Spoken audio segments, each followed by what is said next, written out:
Hello everyone, it's Shane Kanto, your Wasteland reviewer, and welcome to my new kind of show, Wasteland Talks. And, just came up with a title on the spot here, so we'll see if that one sticks. But I did for the new year, so Happy New Year 2022, everyone. Hopefully it's a better year than 2020 and 2021. But I posted on Instagram hoping to get some feedback and ideas from my viewers and my followers about what kinds of things you'd want to see from the Wasteland Reviewer, because I have my Instagram page, I have my YouTube channel, which is my primary mode of content, but I am really picking up on TikTok, and I've gotten some suggestions about doing podcasting and doing like real podcasting that isn't just me recording videos and putting them on my YouTube channel. But I did get a request to do a spoiler talk for Spider-Man No Way Home. And I figured this could be a kind of thing where it's like, if I have a topic to talk about that isn't like strictly a review, then I could do it on this show. So here's the inaugural episode 1 of Wasteland Talks, and we're going to be talking about Spider-Man No Way Home. And if you want to see my actual film review for Spider-Man No Way Home, I have one over on Scribe Magazine. I also have my video here on my YouTube channel, The Wasteland Reviewer. But in general, I really like this film a lot. And there's issues that I had from a filmmaking perspective. But a lot of the actual story blew me away. And here's the thing. I've been very cynical going into Phase 4 of the MCU because I knew they were going for the multiverse aspect of things. They teased it in Far From Home. That turned out to be a red herring. Mysterio really wasn't from another dimension. He was just a scientist, tech guy. But I was really worried because this could get really messy, really quick. And unless you really set it up well, it could be confusing and alienating and just messy in general and complicating things. And I didn't want them to start being like, well, we're going to bring back some of these characters that we killed off because, other dimension. And it's just like, God, stop bringing people back. If you killed them, let the weight sink in. It's okay. There's like infinite number of Marvel characters that you could dig into. You don't have to keep bringing people back. That's a whole other thing. Well, that's one of my biggest issues with Marvel films is that. Because the thing is, I love the MCU. I've been watching these films since 2008 religiously, and they mean a lot to me. But I could take a step back and say, there's some issues. A lot of their villains, for a big chunk of time, have not been great. And I think that's one of the things that really worked about No Way Home. Because you do have the antagonistic relationship for a chunk of it between Peter Parker and Stephen Strange. And they have that whole entire mirror dimension fight, which was amazing. That was so cool. And that's where John Watts' filmmaking really stood out. The Mysterio sequences in Far From Home really stuck out. A lot of the other things, and how they had to do it to make this film work, they did probably have to rely a lot on CGI and CGI people splicing them into the same space, but you could see it. And that sucked. And it took me out of the movie a decent amount of times where it's like the green screen was so poignant and just there. But you have that mirror dimension fight. But you have these villains. And Sandman is an interesting element into this film because he has a very different motivation than the rest of the villains. He is only kind of there with the villains because he just wants to go home. But Peter wants to cure them all first. And he's delaying Kane Marco going home. Flint Marco. Kane Marco is the juggernaut. But Flint, he just wants to go home. And he kind of feels tacked on, but they use the Sandman aspects of it in an interesting way. The Lizard's an interesting, wild card here because he just has his other deeper meanings of, I want to turn everybody into lizards. And he doesn't want to be cured. And that's the big thing, what I think makes him a little bit more suspect. But really they focus on the three villains of Electro, Doc Ock, and the Green Goblin. And Electro is infinitely better than he was in The Amazing Spider-Man 2, which there's a lot to love about The Amazing Spider-Man 2, but the things not to love drag that film down so much for me that I really don't think it's a good movie. And it's so distractingly bad, and like Electro was so bad at it. And I felt so bad for Jamie Foxx, but like here, Jamie Foxx is like getting to be that charismatic Jamie Foxx that we know that he can be with a lot of presence. And his one line about how he thought that Spider-Man was black because he was this kid from Queens. And it's just like, oh my God, that killed me. There was definitely some lines in this film that really got me, and that was one of them. And Jamie Foxx was one of the few people who could have made that line work.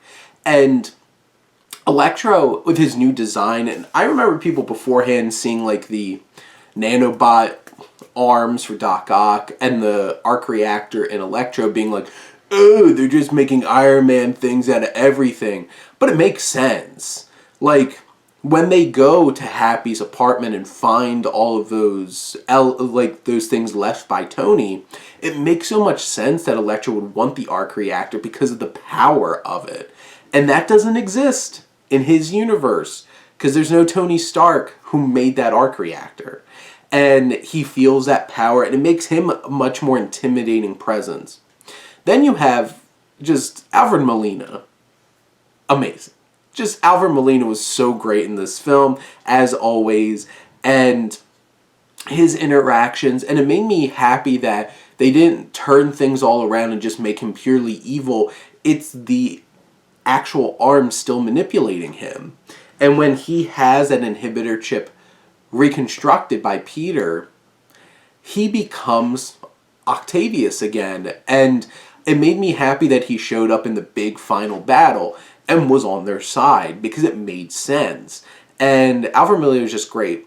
But the main villain, the main antagonist, the Green Goblin, and Willem Dafoe chewing every piece of dialogue that he had in this movie was absolutely delightful.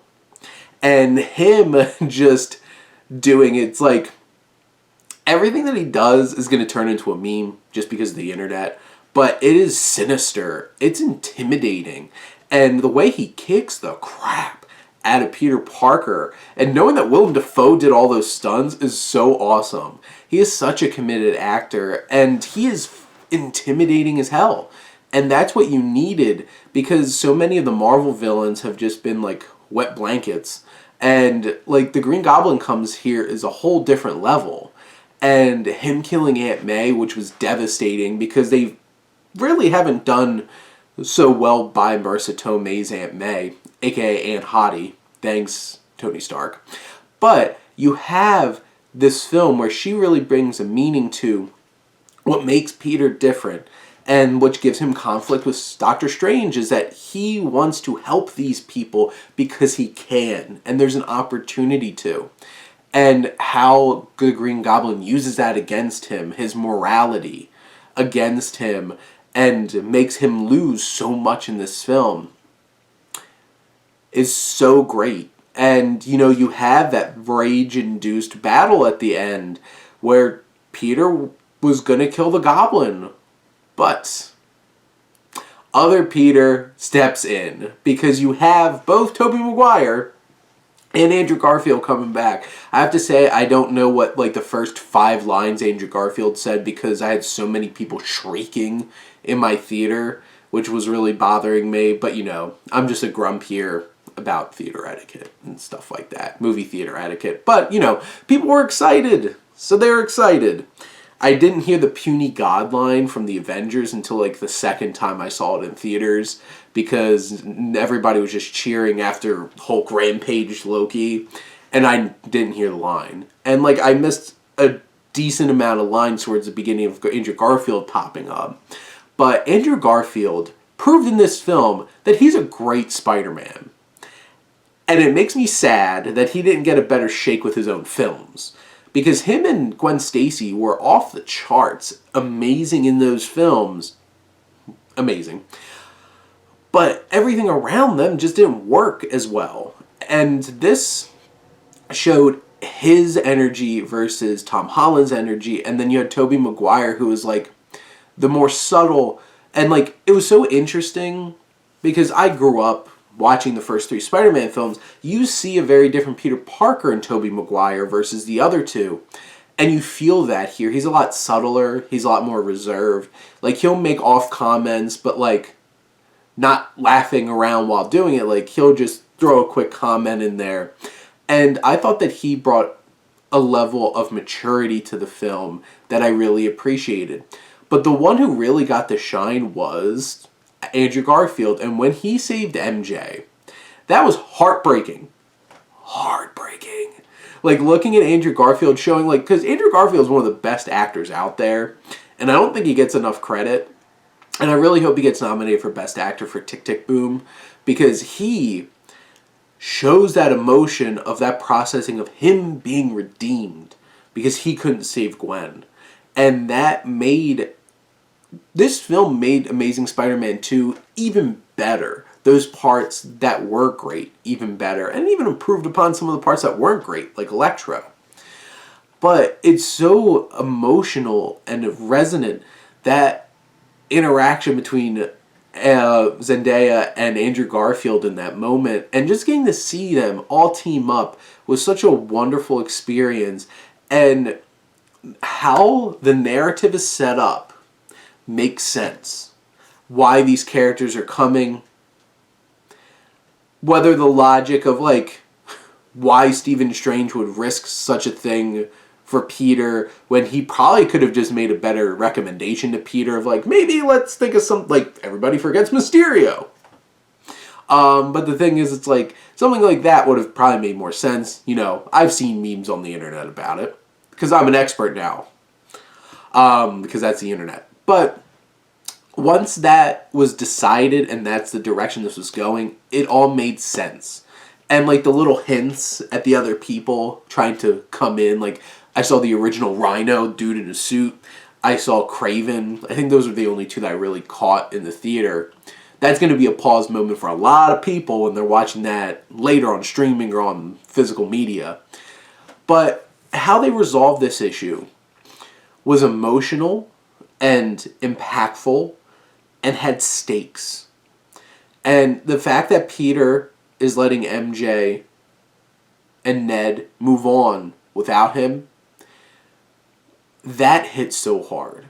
And this ending to this film sets up a truly street-level neighborhood Spider-Man that's on his own and doesn't have these bigger connections to like some of the MCU stuff. It'll be interesting to see if he has like Kingpin in it or things like that, like those characters on the street level. But I'm not somebody who has an issue with them going like big with him being part of the Avengers right away, because a lot of people are like, this really isn't Spider-Man. Here's the thing. This is the MCU. They're going to do whatever the hell they want. And in the context of it, as somebody who idolizes Tony Stark, it makes sense that Peter is a part of that and is there with Tony Stark. And with the Avengers, it makes sense. But now, Peter is his own man. He is Spider-Man now. He is a man, he has to make these decisions, and he's alone right now. And I'm very interested to see, obviously they teased the symbiote being in the MCU now, a little piece of it being left by Tom Hardy when he got whatever happened back to his own dimension. I'm very interested to see where they go with that and where they go with Peter moving forward. I'm excited for Spider-Man 4. I'm also interested to see if Andrew Garfield and Tobey Maguire pop up in Multiverse of Madness or something else. The more I'm seeing it, the more I'm believing that I think Andrew Garfield's going to pop up and be connected with Venom, with Tom Hardy's Venom, because, God, if he shows up in Venom 3, I'm so much more excited about that, because I'm not a huge fan of the first two Venom films. I do appreciate that Andy Serkis just went nuts with Let There Be Carnage. This is a cheesy, stupid movie. but it knew exactly what it was, and the more I think about it, the more fun I could have with it. I'm like, objectively, it's not a good movie to me, but like, it is a silly, fun time. And seeing where the rest of the MCU goes, like, I could see, like, Tobey Maguire's Spider-Man popping up in Multiverse of Madness in some shape or form, but I don't know. I'm trying to stop myself from getting too ahead of myself because, like, I try to not be the, oh my god, it's Mysterio kind of person where it's just like, I'm going to ruin my own expectations by trying to come up with these theories. And I don't really watch trailers a whole lot anymore unless I see them in a theater. So I'm going to hold myself out for what's coming in Multiverse of Madness. Obviously, I saw the trailer at the end of this with who is seemingly Strange Supreme from What If. Which, if that's the case, I'm excited about that. I've seen people being like, what if it's really Nightmare? Because I heard rumors that Nightmare was going to be the main antagonist in this. I don't know. We're going to see. But I'm super excited about Multiverse of Madness. I'm excited to see where Spider-Man 4 goes and what they do, if anything, with Andrew Garfield and Tobey Maguire. And I guess whatever happens with Venom, because, you know, he popped up in the after the credits scene, which... It was an interesting thing seeing Tom Hardy trying to process the MCU, talking to this bartender guy, which that was pretty funny. I definitely think that, like, it's not the best after the credit scene, but that little tease, that symbiote, that was interesting. But in general, I had so much fun with this film, and it hit emotionally. They knew how to hit the emotional beats in this film, and that's what elevated this a bit more for me, besides the fact that, like, the filmmaking wasn't up to snuff. I'm not a huge fan of John Watts or, like, the Peyton Reeds. They're consistent and reliable, and I think that's what Marvel cares about. I do want to see more dynamic visuals, and I could give credit where credit is due. Zack Snyder's films are visually dynamic. I don't think they really work narratively or anywhere near close to the emotional impact or the storytelling of the Marvel films, but visually, they're, from like an actual filmmaking artistic standpoint, so much more interesting, to be perfectly honest. And that's one thing that I wish that Marvel would just be like, stop flooding it with just all the light and just do something interesting and different with the filmmaking and stuff like that and giving it some more personality. And I hope that Sam Raimi's personality shines through Multiverse of Madness, because if they mute him, I'm going to be so disappointed, because he does have a very distinct voice. And I want to see that in Multiverse of Madness, because I think that he can really bring that. Because if you watch any of the first 3 Spider-Man films, there's a distinct voice to it, and it's something special. But, you know, I hope you all enjoyed listening to my thoughts here on Wasteland Talks about Spider-Man No Way Home. Spoilers, and I'll make that very clear. This is a spoilers talk. But I'm excited to see where things go. But thank all of you out there for always tuning in and supporting your Wasteland Reviewer.